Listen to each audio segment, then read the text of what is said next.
चिंतामणि और विंध्यगिरि निवासी हाथी के उपाख्यान का रहस्य।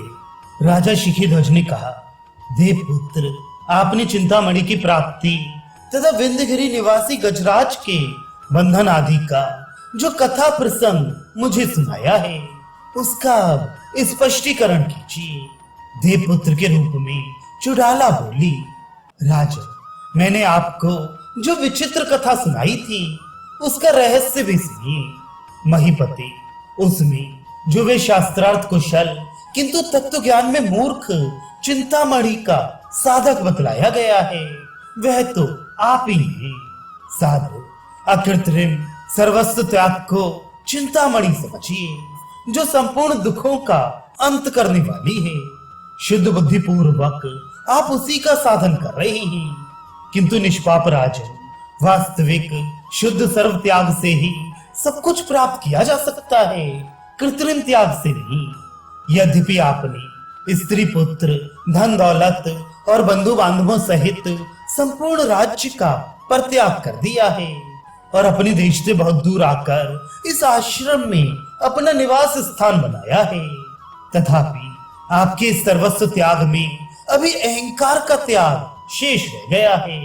अभी आपके मन में ऐसी धारणा बनी हुई है कि सर्वस्व त्याग वह महान अभ्युदयशाली परमानंद नहीं है, वह तो इससे भी उत्कृष्ट कोई दूसरी महान वस्तु है जो चिरकाल की साधना से उपलब्ध होती है। ऐसी चिंता करने से धीरे धीरे जब आपके संकल्प ग्रहण में पर्याप्त वृद्धि हो गई, तब वह त्याग कहीं अन्यत्र चला गया। जैसे वायु के स्पंदन से युक्त वृक्ष का निश्चल रहना असंभव है, वैसे ही जो थोड़ी सी भी चिंता को अपने हृदय में स्थान देता है, उसका त्याग कैसे सिद्ध हो सकता है। राजन, चिंता ही चित्त कहलाती है। संकल्प तो उस चित्त का दूसरा नाम है।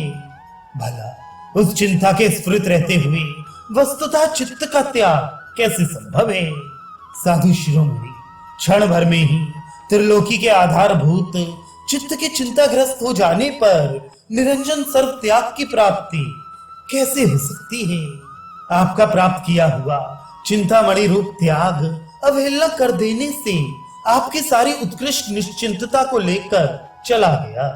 कमल लोचन, इस प्रकार सर्व त्याग रूपी चिंतामणि के चले जाने पर आपने अपने संकल्प रूपी नेत्रों से देखकर तप रूपी कांच को ही चिंतामणि समझ लिया।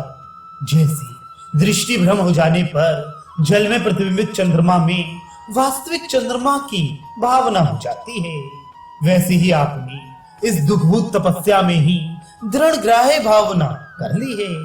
पहले तो आपने मन को वासना शून्य करके अनासक्त भाव से सर्व त्याग का उपक्रम किया और पीछे वासना युक्त होकर अनंत तपस्या की क्रिया स्वीकार कर ली। इस क्रिया में तो दुख ही दुख है। साधु, अब तो आप वर्धमान दुखों से परिपूर्ण राज्य रूपी फंदे से निकलकर वनवास नामक एक दूसरे सुदृढ़ बंधन से बंध गई हैं। इस समय आपको शीत, वात और आतप आदि की चिंता पहले से दुगनी हो गई है। मैं तो ये समझता हूँ कि वनवास के गुण दोष की जानकारी न रखने वालों के लिए वनवास बंधन से भी अधिक कष्टप्रद हो जाता है। आपको मिला तो है कांच का टुकड़ा, परंतु आप समझ रहे हैं कि मुझे चिंतामणि मिल गई। कमल लोचन नरेश, इस प्रकार मैंने मणि प्राप्ति के प्रयत्न की कथा के सदृश आपके चरित्र को सम्यक रूप से आपके सामने प्रकट कर दिया। अब आप स्वयं ही अपनी बुद्धि से उस निर्मल बोध्य वस्तु का विचार कीजिए तथा सर्व त्याग और तपस्या, इन दोनों में आपको जो उत्तम प्रतीत हो उसे हृदय में धारण करके परिपक्व बनाइए।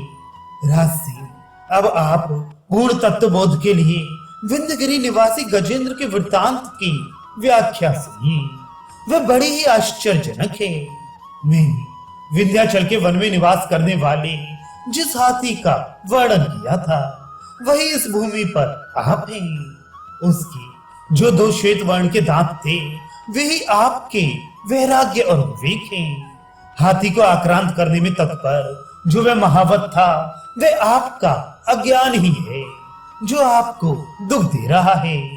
राजन, जैसे अत्यंत बलशाली हाथी को निर्मल महावत दुख दे रहा था, उसी प्रकार यद्यपि आप अत्यंत शक्ति संपन्न हैं, तथापि मूर्खता रूपी दुर्बल महावत आपको एक दुख से दूसरे दुख में तथा एक भय से दूसरे भय में पहुंचा रहा है।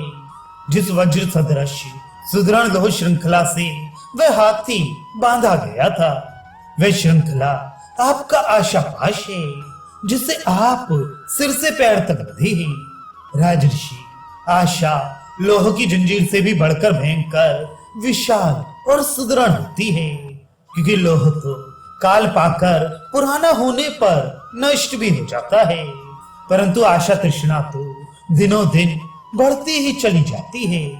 वहां पास ही छिपकर बैठा हुआ जो शत्रु महावत उस हाथी की ओर देख रहा था, वह महावत आपका ज्ञान है जो एकाकी बंधे हुए आपकी ओर क्रीड़ा के लिए आंख लगाए हुए है। साधु, हाथी ने जो शत्रु द्वारा किए गए श्रृंखला बंधन को तोड़ डाला था, वह आपके भोग एवं अकंटक राज्य के त्याग के समान है, क्योंकि शस्त्र और श्रृंखला बंधन का तोड़ डालना तो कदाचित आसान भी हो सकता है, किंतु मन से भोगों की आशा का निवारण करना अत्यंत दुष्कर है। जैसे हाथी द्वारा बंधन तोड़ दिए जाने पर महावत ऊपर से गिर पड़ा था, उसी तरह आपके राज्य का परित्याग कर देने पर अज्ञान का पतन हो गया था। जिस समय आप वन के लिए प्रस्थित हुए थे, उसी समय आपने अज्ञान को क्षत विक्षत कर दिया था, परंतु घायल होकर सामने पड़े हुए उसका मनस त्याग रूपी महान खड्ग द्वारा वध नहीं किया। यही कारण है कि वह पुनः उठ खड़ा हुआ और आपके द्वारा की गई अपनी पराजय का स्मरण करके उसने आपको इस तप प्रपंच रूपी भीषण गड्ढे में ढकेल दिया। यदि आपने राज्य त्याग करते समय ही वैसी दुर्अवस्था में पड़े हुए अज्ञान का वध कर दिया होता, तो वह उसी समय नष्ट हो गया होता, फिर वह आपको तप रूपी गर्त में नहीं गिरा पाता। राजन, हाथी के बैरी उस महावत ने जो गोलाकार गड्ढे का निर्माण किया था, वह आपके अज्ञान में तप रूपी संपूर्ण दुखों का गर्त बनाकर आपको समर्पित किया है। वह गड्ढा जो कोमल लताओं से आच्छादित किया गया था, वह आपका तपो दुख ही स्वल्प गुणों तथा सज्जनों के समागम से आवृत है। नरेश, इस प्रकार आज भी आप इस अत्यंत भयंकर तथा दुखदायक तप रूपी गर्त में बंधे हुए पड़े हैं। भूपाल, आप गज हैं, आशाएं जंजीर हैं, अज्ञान शत्रुभूत महावत है, उग्र तपस्या का आग्रह ही गर्त है, भूतल विंध्यगिरी है। इस प्रकार मैंने आपका वृतांत हाथी के उपाख्यान द्वारा कह सुनाया। आओ, आप जैसा करना उचित समझें वैसा ही कीजिए।